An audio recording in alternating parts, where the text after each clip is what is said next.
Okay, as we've learned before, there are general rules for the ratios for sine, cosine, and tangent that work when you can draw a triangle or when you can't draw a triangle.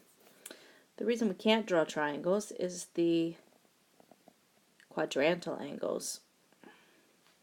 If an angle happens to land on 0 or pi over 2 or pi or 3 pi over 2 or on 2 pi, you're unable to draw an angle for it, and so you have to, or a triangle for it, so you have to rely on just a point.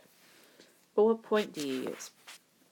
Well, it was decided in the past of mathematics that we should always pick a point exactly 1 point, 1 space, 1 unit away from 0. And that way, well, that doesn't look very even, does it? In that way, the radius, the r for the radius, is always 1 if we always pick a space 1 point, a point 1 space away from 0. Okay, so you just have to know which angle you're being asked for, and then figure out the x and the y of that point that's 1 space away from 0. So if you're over here at 0 or 2 pi, then this is the point 1, 0.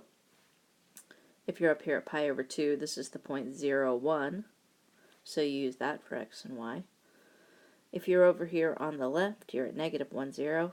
And if you're down here at the y-axis, then you're at 0, negative 1. Okay, so if you know that, you can answer the sine, cosine, or tangent, and then of course the cosecant, secant, or cotangent for any quadrantal angle. So for example, if someone asks you for the sine of pi, you just have to know that pi is here, so you're using the point negative 1, 0.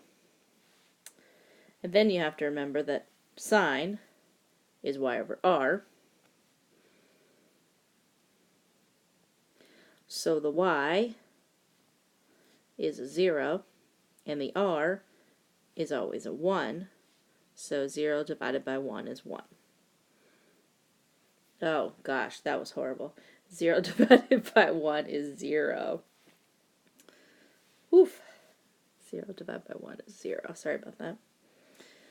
Or what if somebody said, what's the tangent of pi over 2? Well, we just have to look at where pi over 2 is located.